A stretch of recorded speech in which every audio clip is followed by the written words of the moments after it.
Bonjour à tous, bienvenue pour cette nouvelle édition de l'art de traiter la donnée. Donc ça sera le thème d'aujourd'hui pour notre webinaire mensuel.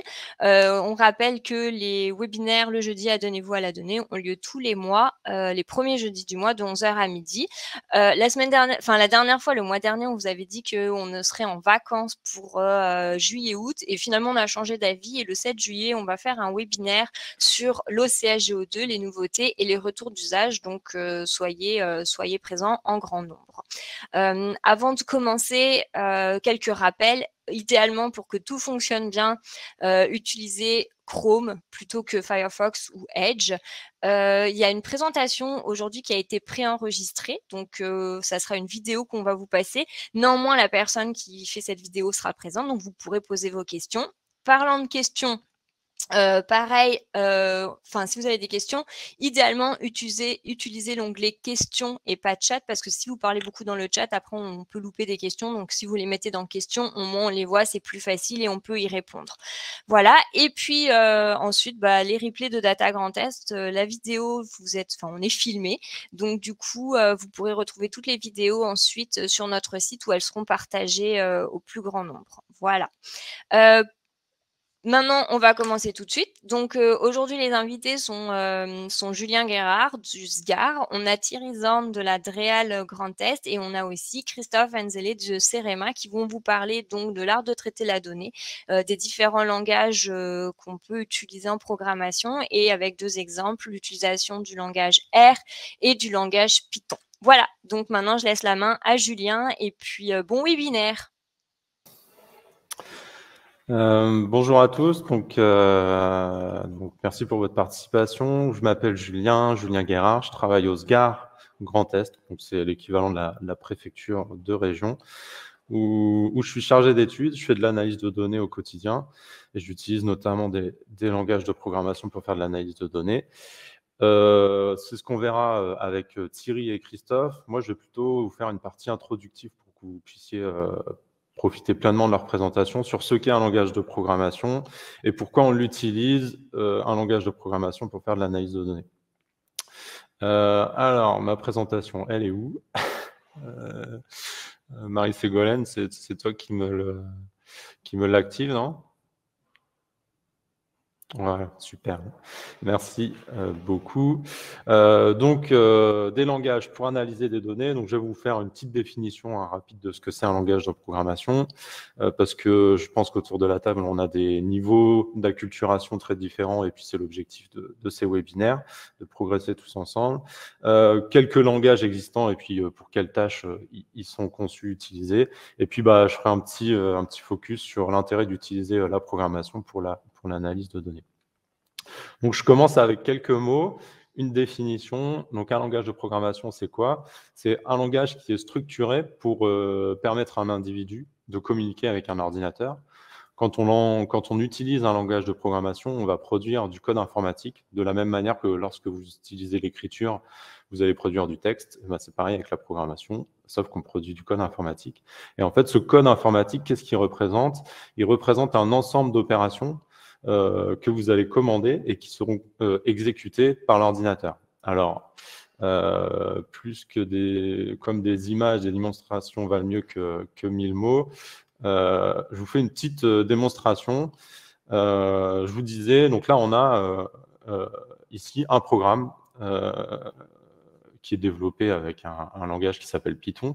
Christophe en parlera tout à l'heure, et puis moi un petit peu aussi.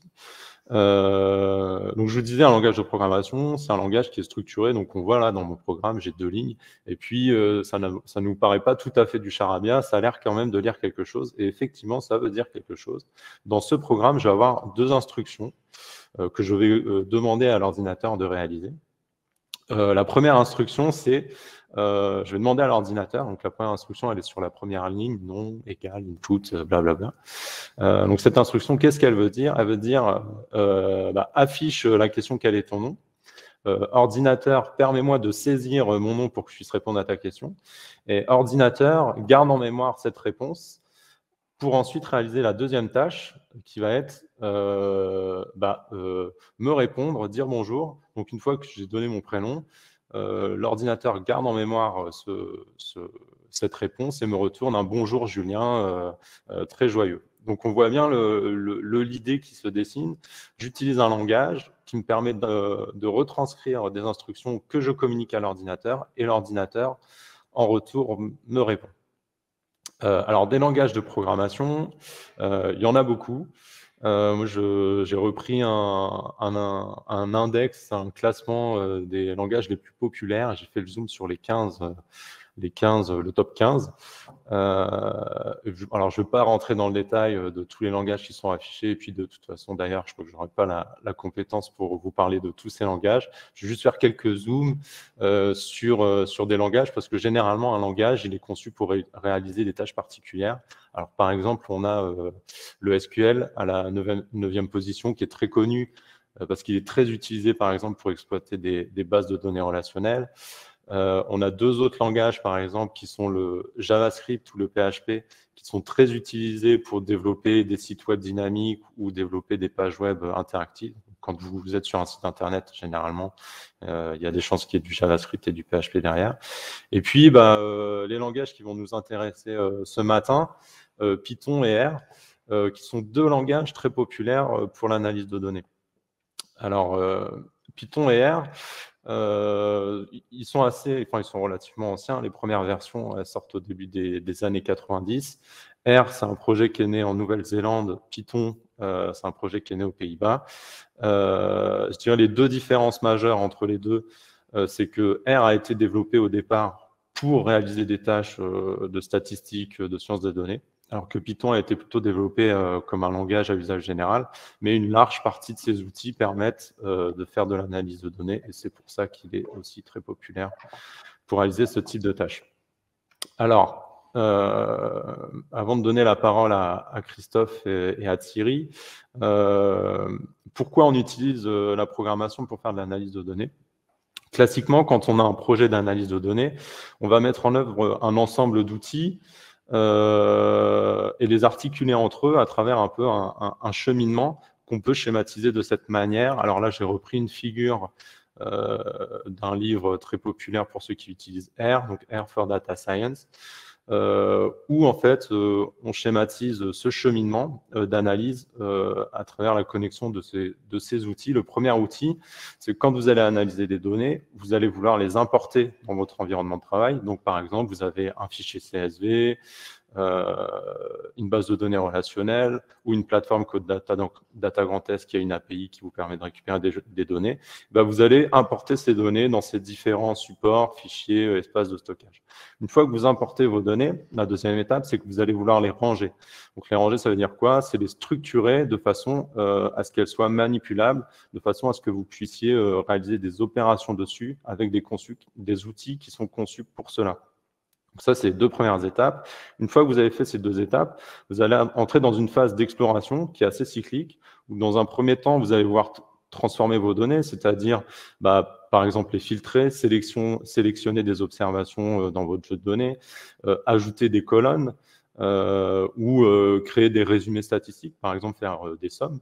Une fois que vous avez fait ces étapes, vous vous posez des questions et vous voulez avoir des réponses à ces questions. Donc, vous allez visualiser vos données. Donc, pour ceux qui n'ont pas vu le webinaire précédent, je vous invite à le revoir sur notre chaîne YouTube parce qu'il était consacré à la visualisation de données. Et comment vous allez visualiser? Classiquement, vous allez faire des graphiques.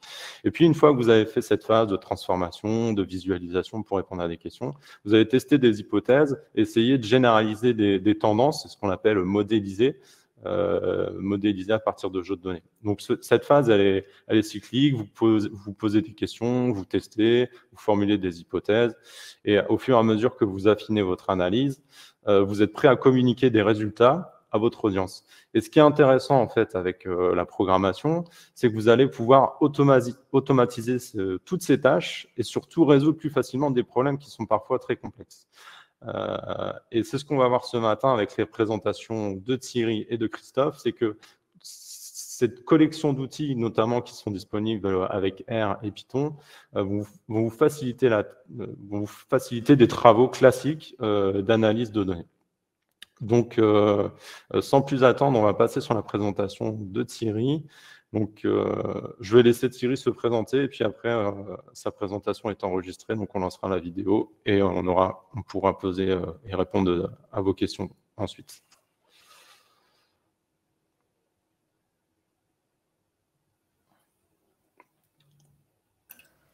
Mon micro a été coupé, désolé. Bonjour à toutes et à tous, je suis Thierry Zorn, chargé de méthodologie statistique au service connaissance et développement durable de l'ADREAL Grand Est à Strasbourg.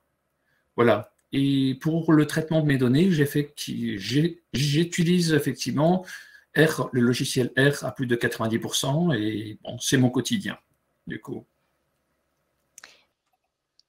Bonjour, je vais vous présenter le logiciel de statistique R et l'utilisation qui en est faite au sein de l'ADREAL Grand Est.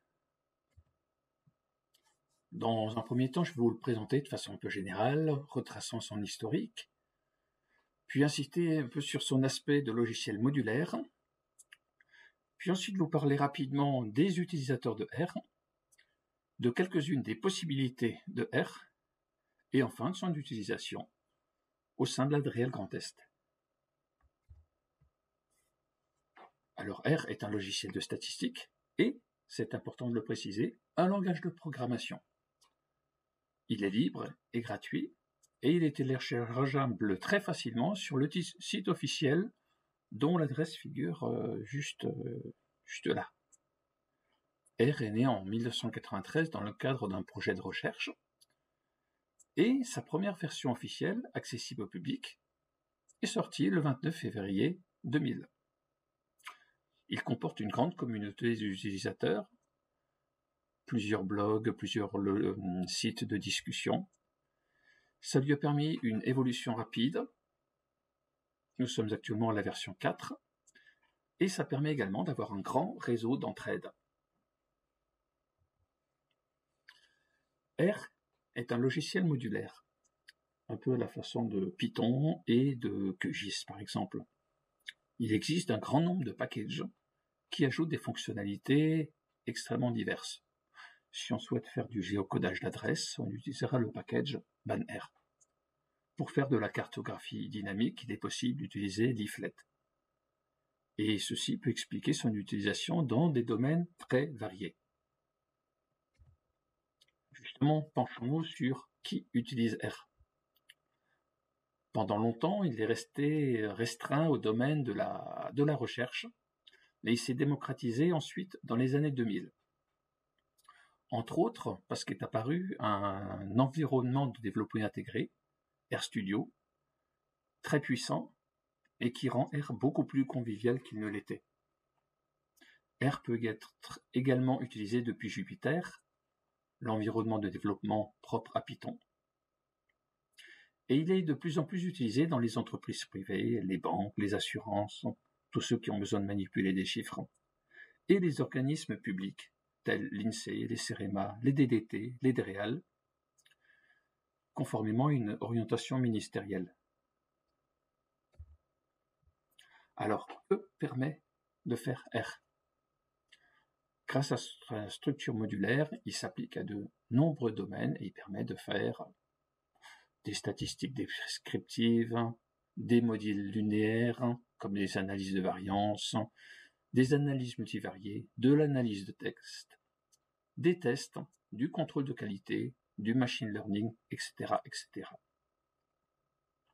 Il permet de réaliser de nombreuses représentations graphiques de types très différents, permet de réaliser des cartes, de l'analyse spatiale. R est également très performant dans l'import de données, puisqu'il permet d'importer un grand nombre de formats, format texte, format CSV, des fichiers Excel, les fichiers issus de LibreOffice, des fichiers du logiciel SAS, des formats géographiques SHP, propres à QGIS, du XML, du JSON, propre au langage JavaScript. Ces fichiers peuvent être lus localement sur un disque dur ou R peut aller les télécharger depuis un site distant. R permet également d'accéder à des bases de données sous forme de requêtes SQL d'interroger par exemple une base PostgreSQL ou PostGIS, incluant des composantes géographiques. On peut récupérer des données via des API également. Alors pour ceux qui ne savent pas ce que c'est qu'un API, vous en utilisez certainement tous les jours sans le savoir. Votre smartphone a sûrement une application qui affiche la météo au jour le jour. Aujourd'hui, chez moi, il fait beau. Ben, c'est une API. Les données ne sont pas stockées sur votre poste, mais l'application va en temps réel les récupérer sur un serveur pour afficher la petite icône du nuage, du soleil ou autre. Enfin, R permet de faire du moissonnage de données sur des pages Internet, donc une collecte automatique. L'Adréal Pays de Loire a réalisé une expérimentation il y a quelques années où ils ont récupéré le prix du loyer des logements sur le site du Bon Coin, en fonction de la taille des appartements, en fonction de la localisation, etc. C'était du moissonnage. Que permet encore R ? R permet de réaliser des rapports reproductibles de façon extrêmement puissante au moyen de scripts, de fichiers de scripts élaborés. Dans ces scripts, il est possible d'inclure du code R, mais également du texte libre, formaté. Et ce texte peut très bien faire partie de commentaires qu'on apporte au code, ou faire partie de l'analyse du commentaire qu'on fait sur les données en question. Ces scripts permettent une lisibilité et une traçabilité d'un traitement de données. Ils sont évolutifs et adaptables, ou bien réutilisables si, d'une année sur l'autre, on a un même format de fichier et on souhaite le réutiliser sur de nouveaux millésimes. Ils sont également convertibles très facilement en HTML, en DocX, en PDF. Et je peux vous proposer une rapide démonstration.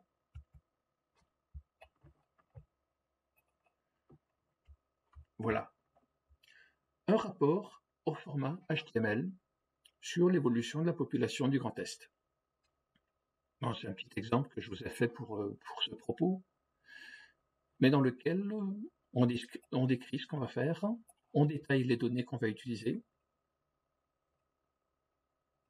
on extrait les données, on les affiche sous une forme sommaire d'abord, on expose la façon dont les données vont être traitées, et on affiche les résultats sous forme d'un tableau, sous un autre format de tableau, mais également on peut réaliser des graphiques, ou alors cerise sur le gâteau, qui peut être extrêmement utile, des graphiques animés, c'est-à-dire qu'en passant la souris dessus, je vais afficher des valeurs,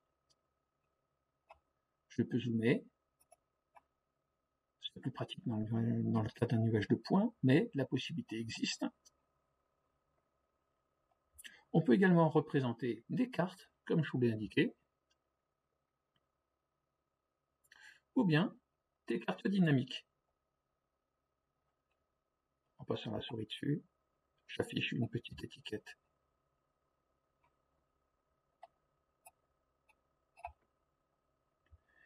Et ce rapport a été rendu possible par un script RStudio qui se trouve là. Voilà, ça me permet au passage de vous décrire très rapidement RStudio, cet environnement développant. Il est composé de 4 groupes de fenêtres. Je vais commencer par en bas à gauche. En bas à gauche, c'est ce qu'on appelle la console. C'est ici qu'on va venir taper des commandes, donner des consignes à R pour effectuer ses calculs, créer des objets. En bas à droite, une fenêtre où on peut afficher les packages qui sont installés, ou bien une aide. Si on passe sur l'autre onglet, l'aide extrêmement utile. La fenêtre en haut à droite, qui est extrêmement utile aussi, qui est propre à RStudio, permet par exemple d'afficher un tableau de données présent dans la session.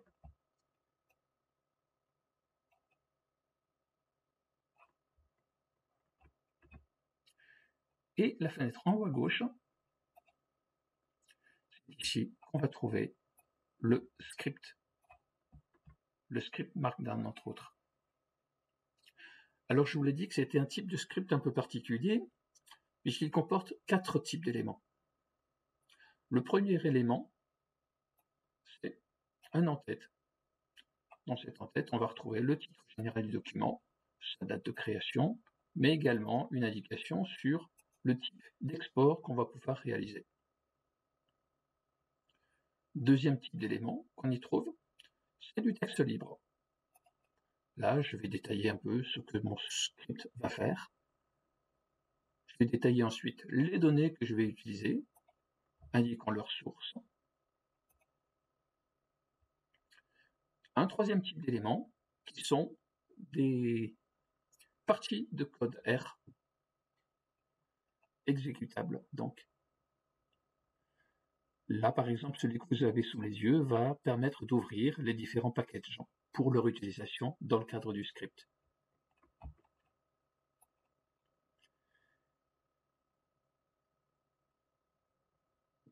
Quatrième type d'élément, lorsqu'on a exécuté un bloc de code, va s'afficher juste en dessous le tableau ou le graphique ou la carte que le script aura généré.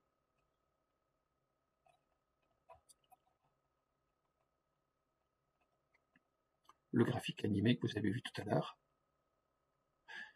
Et une fois que le rapport est terminé, il suffit de cliquer sur un bouton. Knit veut dire tricoter. Donc on va tricoter, on va assembler ces 4 types d'éléments pour en faire le rapport que vous avez eu sous les yeux tout à l'heure.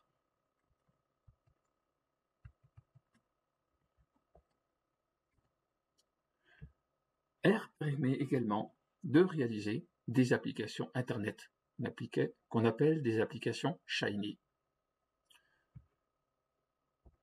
Je ne vais pas vous détailler celles qu'on peut trouver sur la galerie de ce site-là, mais je vais vous parler un petit peu plus tard de l'outil Portrait Mobilité que nous avons réalisé en interne.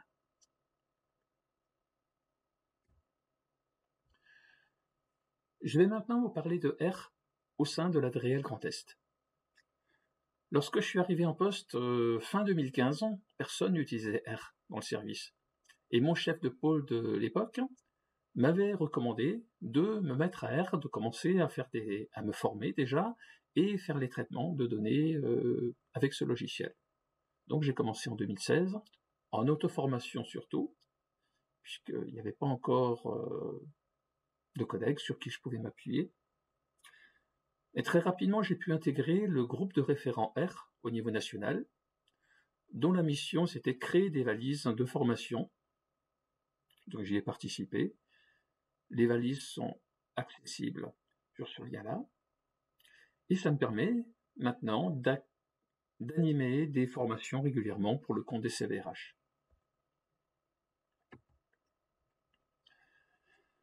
Au sein de l'Adriel, au sein de notre service, nous avons créé une application Shiny qui s'appelle l'outil Portrait Mobilité. Et cette application permet de générer un portrait de territoire lié à la mobilité au format HTML sur un territoire donné et avec possibilité de saisir des commentaires personnalisés. En 2019, une première version est sortie, mais avec un code peu optimisé. Les données étaient incorporées manuellement sous forme de fichiers Excel de différentes natures, différents formats. Ça fonctionnait, mais c'était pas très pratique et pas très reproductible. En 2020, une deuxième version est apparue avec un code bien meilleur. Nous avons pu développer à deux parce qu'entre-temps, un collègue est arrivé avec qui j'ai pu travailler de façon collaborative, en mode agile. Et cette deuxième version se caractérise par des scripts d'import de données qui facilitent la mise à jour. Je vais très rapidement vous faire une démonstration de cet outil. En voici l'interface. Sur la première page figure la carte de la région et ici même des listes déroulantes qui permettent de sélectionner un territoire. Je vais en prendre un au hasard.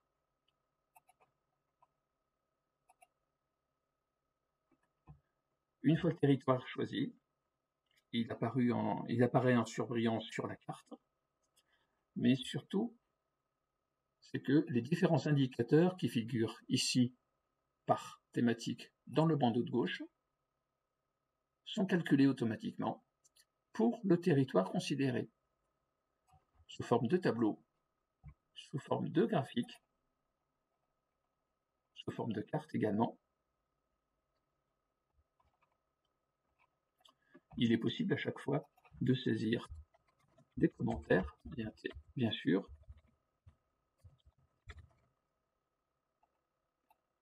sans faute de frappe.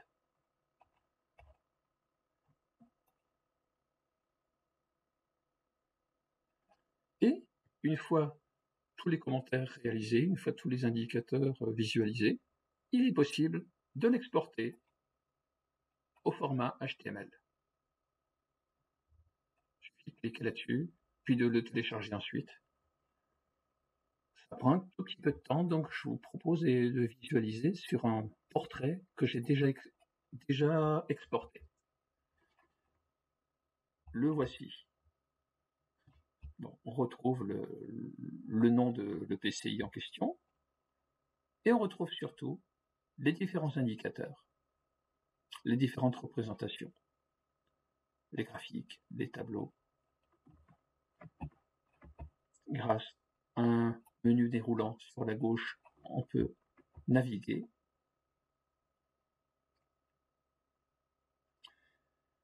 Et donc ce portrait est en format HTML autonome, c'est-à-dire qu'il est possible de transporter sur une clé USB, de l'envoyer à un destinataire. Il n'y a pas tout un sous-dossier comportant les illustrations. Non, c'est un fichier unique. Le code source est par ailleurs disponible sur un site et ouvert bien sûr à tous. Au sein de l'Adréal, au sein de notre service, nous avons eu d'autres projets. Un des premiers, c'était la réalisation de portraits d'agglomération sous forme de rapport Markdown automatisé. Donc, un seul document Markdown était utilisable pour l'ensemble des EPCI de notre région. En changeant un paramètre de ce fichier, on pouvait accéder aux données de tous les autres EPCI. Ensuite, parmi les perspectives que nous avons au sein du service, figure celle de faire évoluer l'outil portrait mobilité, en particulier en automatisant la collecte des données par des API, par des requêtes SQL, des interrogations depuis les entrepôts de données, et nous envisageons également d'ajouter de nouveaux indicateurs. Par ailleurs, nous allons développer l'utilisation d'API dans différents projets à venir et également développer d'autres outils de data visualisation. Voilà, je vous remercie pour votre attention.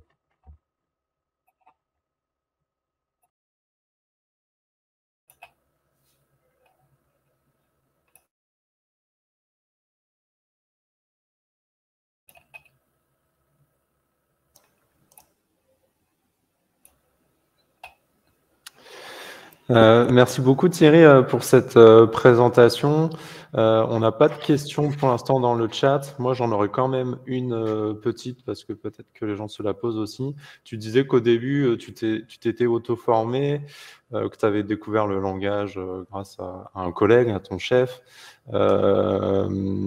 Comment tu as abordé un peu ce passage enfin, c'était quoi ton parcours antérieur? Est-ce que tu étais déjà, t'avais déjà utilisé des langages de programmation? Est-ce que tu étais plutôt analyse de données et puis tu as changé tes méthodes de travail? Enfin, qu'est-ce qui a fait comment ça s'est passé à ce moment-là, cette bascule vers l'utilisation d'un langage pour faire de l'analyse de données?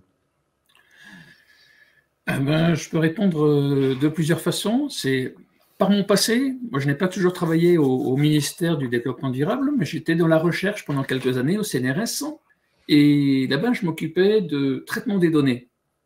Bon, c'était plus avec des logiciels de statistiques presse-bouton, ou c'était avec le tableur, c'était Excel à l'époque. Mais j'avais également fait de la programmation dans différents langages. C'était du BASIC, c'était du C. J'ai fait pas mal de C, mais je n'avais jamais fait de R. Et donc, pour moi, ce passage-là était un peu plus facile quand même. Mais c'est pas facile de passer d'un langage à l'autre. Hein. Quand on a son propre dialecte, son propre langage, si on essaye de se mettre à un autre, il y a tout un chamboulement qui se passe. Mais je suis passé par là.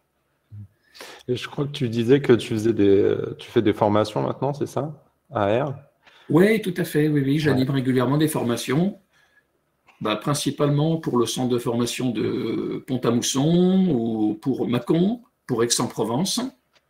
Et du coup, j'imagine que tu as des publics de personnes qui n'ont jamais programmé et qui s'y mettent sans bagage particulier. On n'a pas besoin d'être un programmeur expert pour faire de l'analyse de données en utilisant la programmation. C'est un peu ça l'idée. Il faut à un moment donné se mettre à la philosophie d'un langage de programmation. C'est vrai que parmi les stagiaires qu'on rencontre, il y a souvent une très grande diversité. Il y a des gens qui ont déjà fait du Python, qui en ont déjà fait, etc. Puis il y a d'autres personnes qui n'ont jamais abordé vraiment ce que c'est qu'un langage de programmation.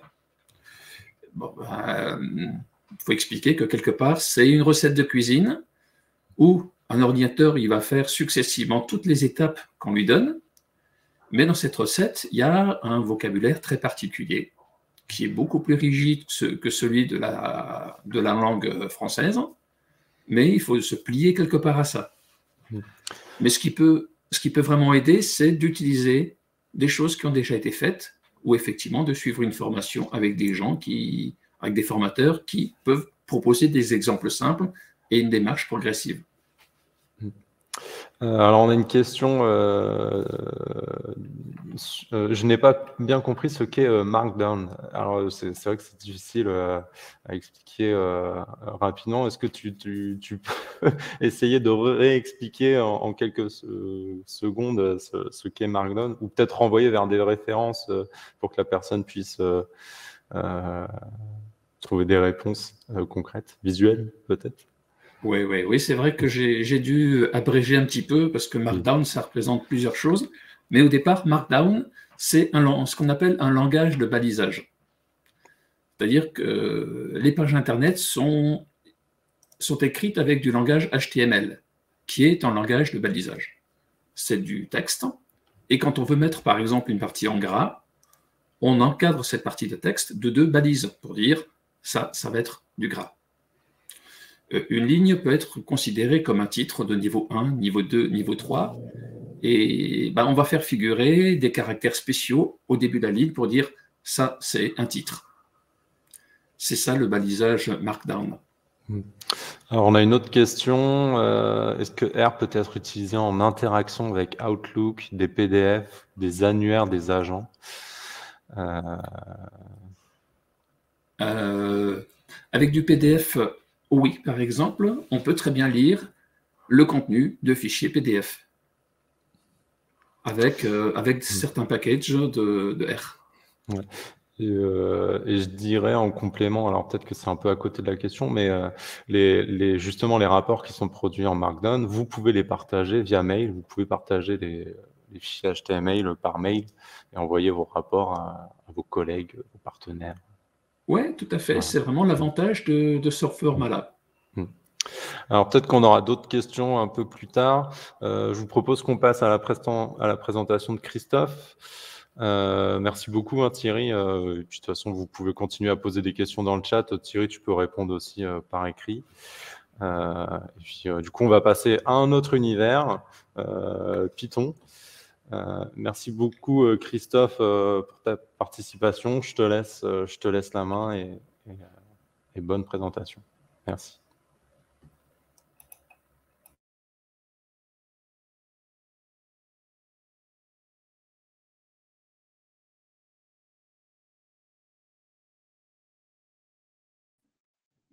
Alors, il y a mon micro qui... Oh là là, il y a la fenêtre de... Est-ce que tout le monde m'entend? Oui? Oui, on t'entend, Christophe. Ouais, non, comme il n'y a pas de retour, c'est toujours un peu déstabilisant. Oui, forcément. Alors, donc je m'appelle Christophe Nkele, moi je travaille au CEREMA. Donc, j'espère que tout le monde sait ce qu'est le CEREMA. Donc, c'est un centre d'études d'expertise sur les risques, environnement, mobilité et l'aménagement. Moi, je travaille au sein d'une équipe de recherche qui s'appelle NSOM et qui donc, a vocation de faire de l'analyse non destructive des structures et des matériaux. Donc, concrètement, on a beaucoup de données sur des différents capteurs, des données qui sont de formes très diverses, et on va chercher à les analyser et à apporter une réponse vis-à-vis de l'état de la structure. Alors, comme on travaille sur du non destructif, notre ADN au départ, c'est de travailler surtout sur de l'image. Donc, on a fait beaucoup de traitements d'images. Et donc, les exemples, et je vais pas mal m'appuyer, ça va être ce traitement d'image pour l'instant.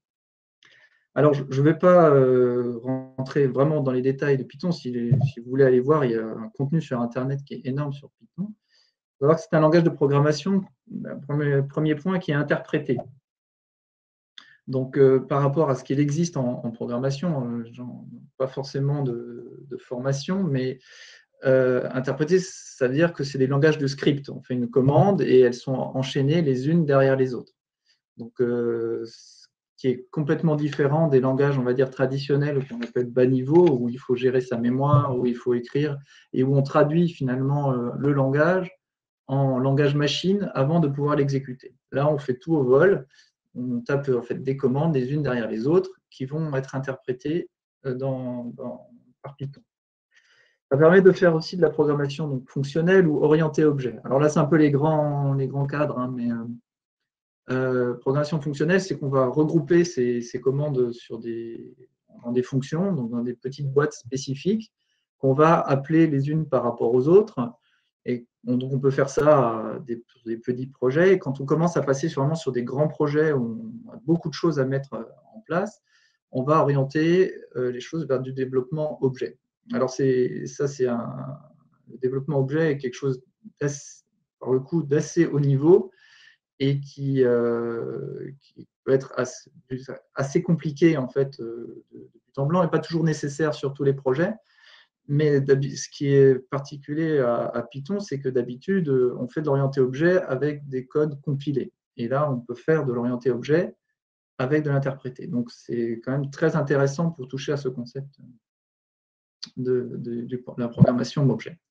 Alors, grand avantage, Python est multiplateforme, hein, comme R. Donc, on n'a pas vraiment, on peut développer en Python et se le passer facilement, quel que soit votre système d'exploitation.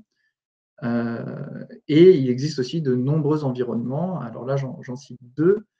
Donc, Spider, qui est un environnement assez traditionnel où finalement on tape les lignes de code et on les exécute dans une autre fenêtre. Jupyter, lui, a une interface beaucoup plus conviviale parce que ça repose sur du HTML. Donc, c'est comme une page Internet dans laquelle vous avez des onglets, des petits bouts, où vous avez du code qui s'exécute et on a les résultats directement qui apparaissent.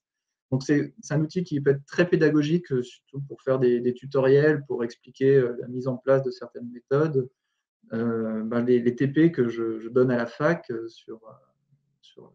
en machine learning sont faits sur Jupyter, par exemple, parce que ça permet de donner des exemples et de manipuler directement en ligne les notions. Donc, Python, je l'utilise surtout pour automatiser des tâches. On va avoir, alors, par exemple, je donne un exemple très, très simple, hein, mais on peut par exemple avoir besoin de renommer une image. Donc, tout le monde sait faire ça avec un clic droit et renommer l'image. Quand on commence à avoir un dossier avec 40 000 images, ça va devenir fastidieux et c'est typiquement, on va automatiser le traitement. Donc l'idée, la philosophie Python, hein, c'est à chaque fois de d'abord faire une liste où on parcourt l'ensemble des objets qu'on veut traiter, en l'occurrence les images, et ensuite on applique sur chacun de ces objets une commande. Alors ça s'écrit vraiment en 2 lignes, hein, le fait de renommer 40 000 images, c'est très simple une fois qu'on a le langage en main. Et du coup, ça permet en fait de charger, donc, en plus des images, des formats très divers. Et même si vous avez un nouveau format, même s'il est complètement loufoque, il y a plein de méthodes en Python pour toujours réussir à charger ces formats. Nous, ça peut être le cas, ça arrive assez souvent, c'est qu'on va avoir des logiciels de mesure, d'auscultation, hein, par exemple, de structure, et on va avoir un format propriétaire. Alors, ils vont sortir gentiment en ASCII, mais par contre, ça va être, ça peut être du format JSON, ça peut être du fichier de texte à la ligne, enfin, il peut y avoir, ça peut être en forme d'un tableur, un CSV qui est hyper mal foutu. Enfin, il peut y avoir plein de formes, et donc, il faut qu'on réussisse à charger ce fichier pour pouvoir le traiter.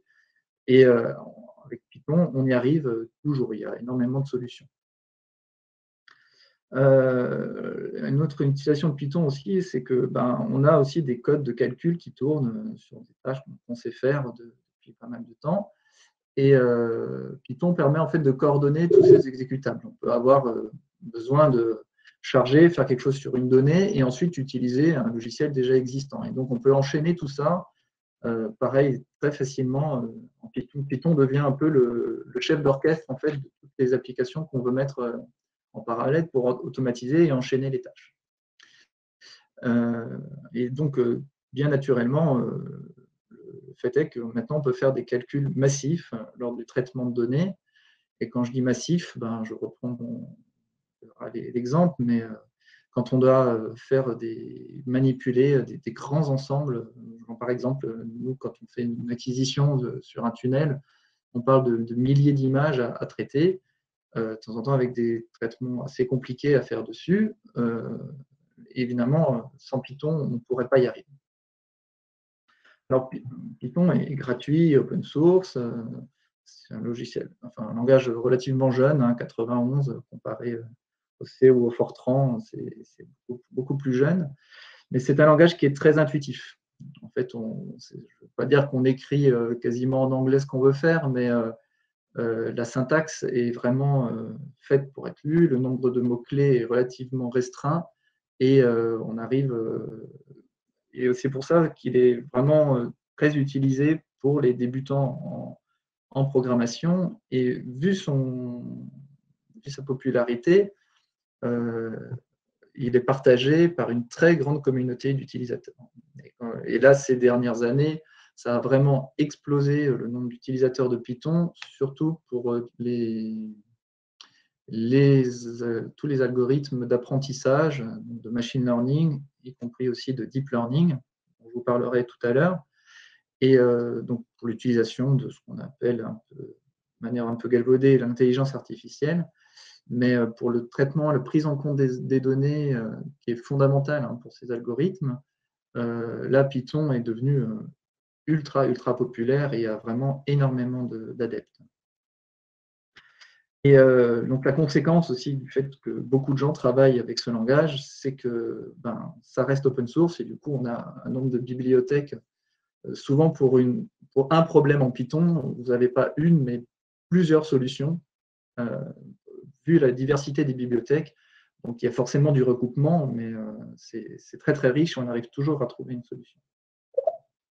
Donc nous on utilise Python déjà pour l'acquisition de nos données quand on va arriver sur un site particulier, parce que ça permet de faire de l'interfaçage entre l'homme et la machine. Donc on va on va avoir des drivers, hein, par exemple, pour faire des acquisitions, on a une carte graphique, une carte d'acquisition avec un driver, et on va utiliser Python pour faire une interface pour faire l'acquisition sur site. Donc, on va lancer l'application et on va pouvoir prendre les… Alors, donc ensuite, une fois qu'on a fait les acquisitions de toutes ces données, j'ai envie de dire que c'est vraiment que le début. Donc, on a un amas de données qu'il faut pouvoir traiter. On va l'utiliser pour faire des pré-traitements. Comme l'a dit tout à l'heure Thierry, pré-traitement, ça peut être du filtrage, toutes sortes de choses pour mettre en forme les données, pour ensuite pouvoir les traiter. Donc ici, dans la mise en forme des données, pour notre cas, on va aussi, on parlait tout à l'heure, mais ça concerne aussi la notation des images quand on va les utiliser dans des algorithmes d'apprentissage. Ensuite vient évidemment tous les algorithmes d'analyse et de traitement. Donc là, c'est la partie lourde de calcul. Donc, ou bien avec des logiciels tiers, ou bien en Python directement codé. On peut avoir les algorithmes directement faits, qui viennent par exemple d'une bibliothèque de traitement. Et après, il y a aussi le rendu. Donc là on va dire que c'est le domaine de la data vise, mais le rendu, ce n'est pas exclusif à Python. Il y a plein d'autres applications qui permettent, une fois que les données sont bien mises en forme et qu'on a les résultats, de faire des choses plus jolies qu'en Python. Après, on peut faire des graphiques, mais on peut faire mieux. Python n'est pas forcément réservé à la data vise. Je vais vous donner un exemple un peu plus concret là, de tout ce que je viens de raconter. Là, je vous présente en fait une étude qu'on avait faite. Donc, c'est la photogrammétrie dans un tunnel. Alors, un tunnel canal. Donc, ici, vous avez une barge où on a embarqué tout un système là à l'avant, donc le sous-projecteur, qui est représenté là sur la droite. Donc, vous avez des caméras et des projecteurs. Donc, on a dû apporter notre éclairage dans le tunnel parce que vous voyez pas grand-chose.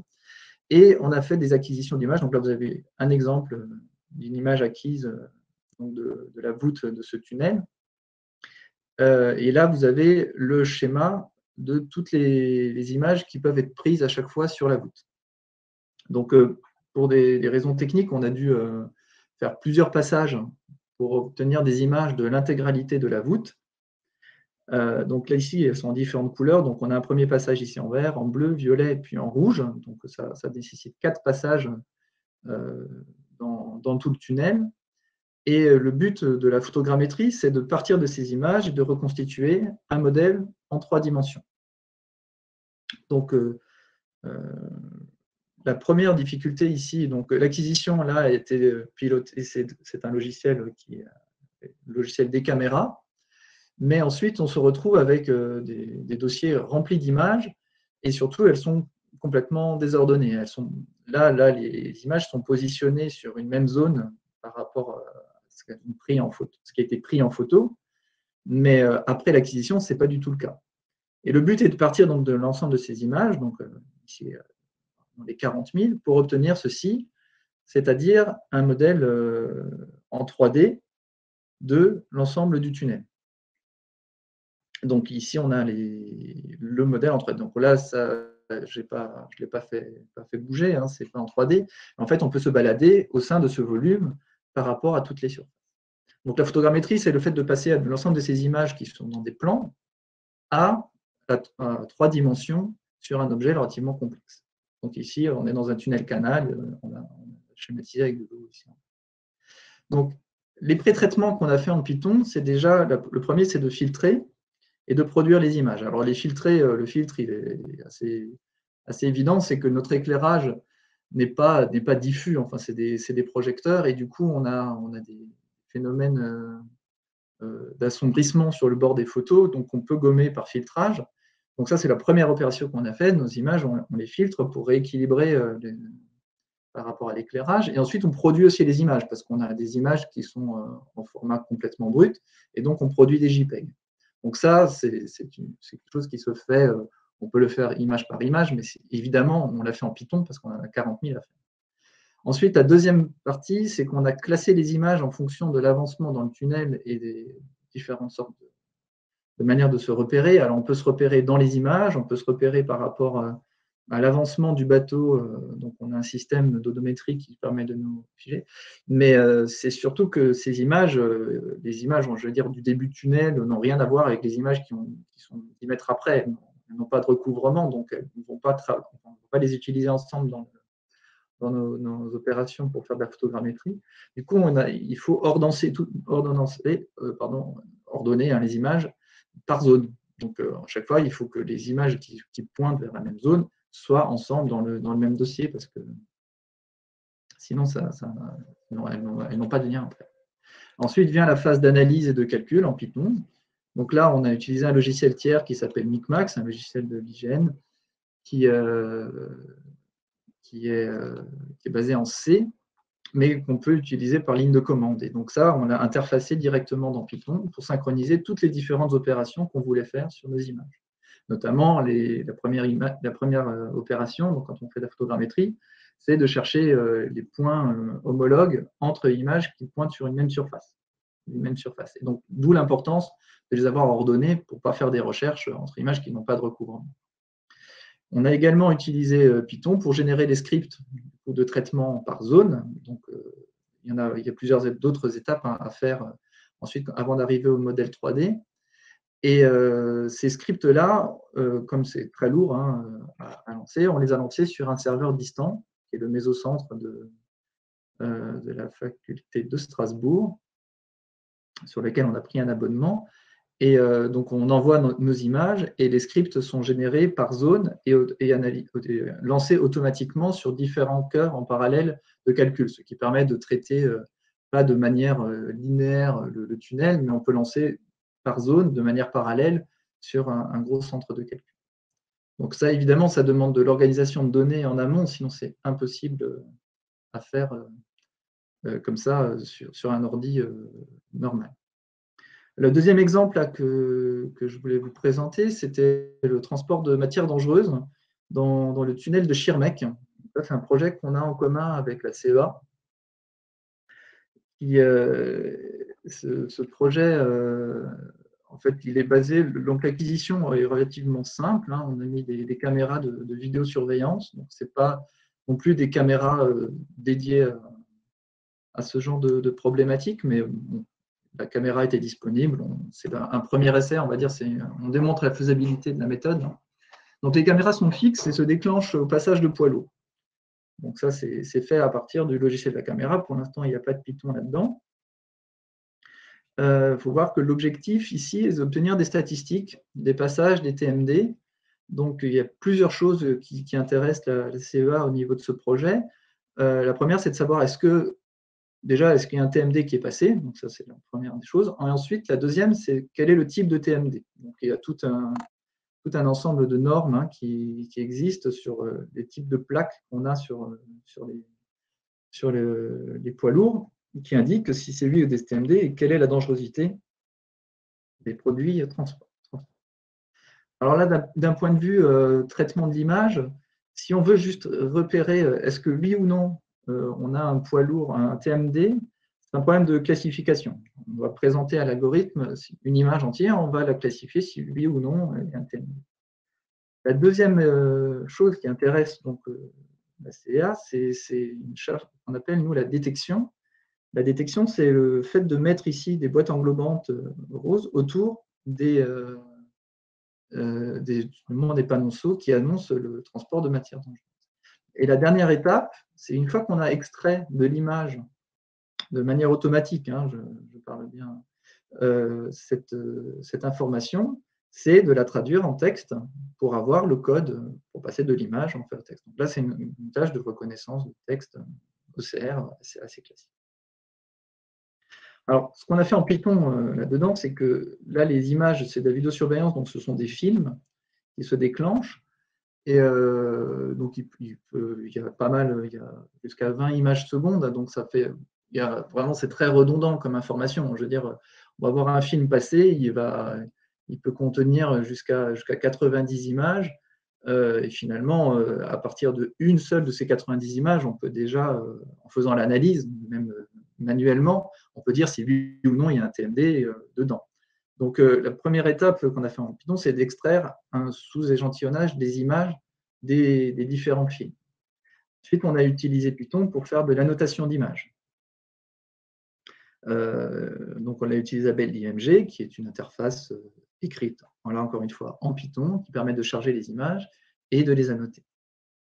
Alors, pourquoi cette annotation? C'est parce que l'analyse et les calculs qu'on a fait en Python, on a utilisé des algorithmes d'apprentissage, donc notamment la bibliothèque Keras, toujours sous Python, donc extrêmement populaire et utilisée pour apprendre des réseaux de neurones. Alors, je ne rentre pas dans les détails de la méthode, mais l'idée est de prendre énormément d'exemples d'images annotées et on les passe dans un algorithme qui va apprendre. Donc, l'opération que va faire un être humain en prenant l'image et en cliquant, en détourant les plaques de transport de matières dangereuses, on va faire en sorte que ce soit l'ordinateur, on va lui apprendre à le faire automatiquement. Donc pour ça, il faut beaucoup d'exemples. Du coup, c'est pour ça que nos caméras tournent maintenant depuis 6 mois et, dans le tunnel, et on va régulièrement récupérer sur place les images, enfin les films, pour prendre les images, les annoter et faire tourner nos algorithmes d'apprentissage qui, là aussi, prennent beaucoup de temps. Ensuite, on utilise Python aussi pour évaluer les performances obtenues sur ces algorithmes. Forcément, on est sur c'est un phénomène d'apprentissage. Donc, au début, notre base d'apprentissage est de volume assez faible et pas de qualité très élevée. Du coup, on va l'améliorer comme ça au fur et à mesure des acquisitions. C'est un des grands avantages des algorithmes d'apprentissage, c'est que quand on va avoir de nouvelles données, on va les remettre en forme et on va augmenter la qualité et des performances. Et enfin, on a fait des petites statistiques. Alors, statistiques, vraiment, une fois qu'on a classé, qu'on a nos résultats de nos algorithmes d'apprentissage, on peut rapidement parcourir journée par journée et dire combien il y a eu de TMD, quelles ont été les plaques qu'on a repérées.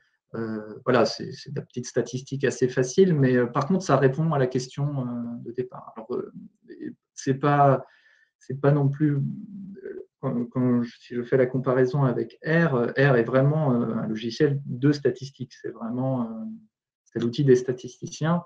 Là, nous, on fait des statistiques. Le gros du problème est surtout de réussir à traiter automatiquement l'image pour en sortir l'information qui nous concerne. Alors, pour terminer, je dirais que, ça c'était 2 exemples. Python pour la donnée, techniquement, on en a presque partout, de l'acquisition jusqu'au rendu de résultats de nos algorithmes. On le trouve vraiment à tous les niveaux parce qu'on l'utilise énormément. C'est cette citation qui est de Monclu, mais on s'en sort toujours avec Python, c'est que même quand on ne sait pas faire quelque chose à un instant T, on peut prendre l'habitude d'aller chercher sur le net, mais on trouve très rapidement la solution et il y a toujours une communauté qui est disponible pour résoudre.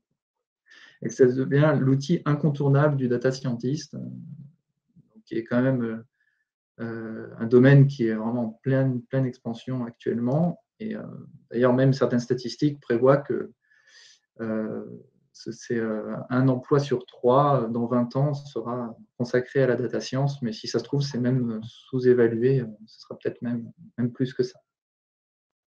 Voilà, je vous remercie pour votre attention. Bien sûr, je me tiens disponible, tout à fait à votre disposition s'il y a des questions. Merci beaucoup Christophe pour cette présentation. Alors, on voit du coup 2 univers complètement différents. Un exemple avec Thierry où on utilise R notamment pour faire de l'analyse de données sur de la statistique publique. Et puis là, on est plus dans des projets d'ingénierie, travaux, bâtiments publics, où on va faire de la capture d'images, automatiser des tâches sur ces images pour les traiter. Alors, je pense que tu as un peu répondu à une question qui est dans le chat où une personne demandait R, Python, qu'est-ce qu'on choisit?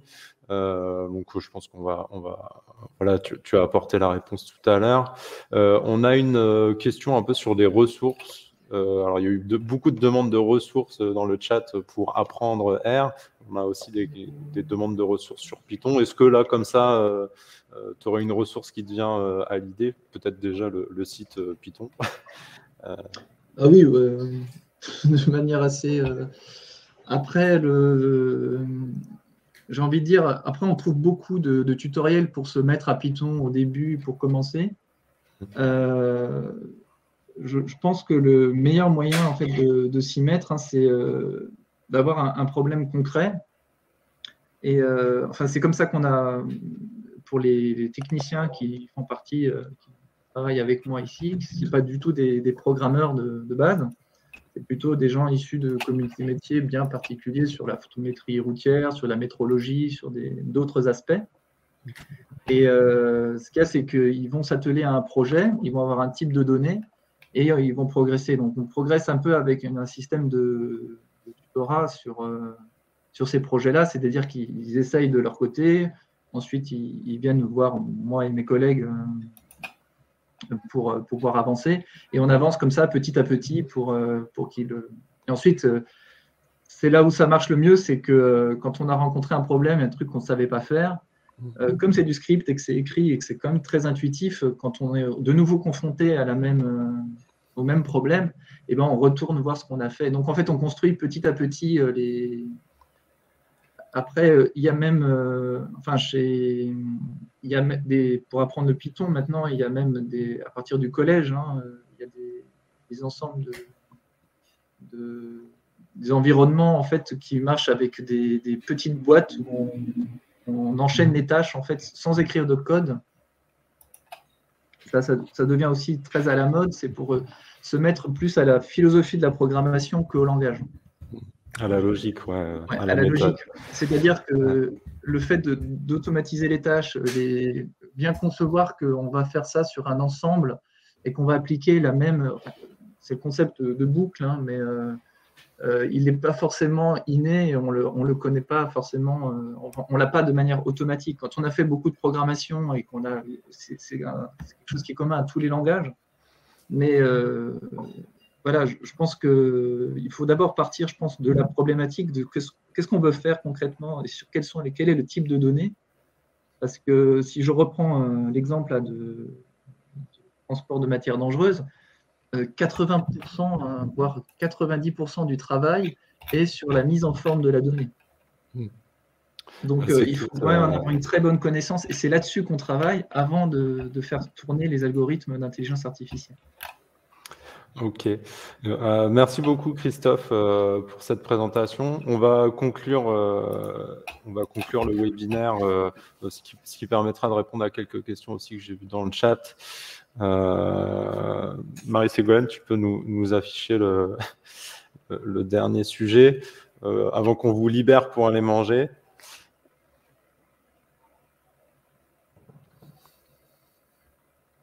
Parce que j'avais notamment une question sur est-ce que Data Grand Est prévoit des formations à R et Python. Alors, c'est pas vraiment l'idée, ou peut-être que ça se fera un jour.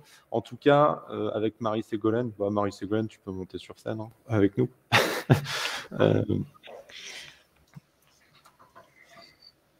Me revoilà. Voilà.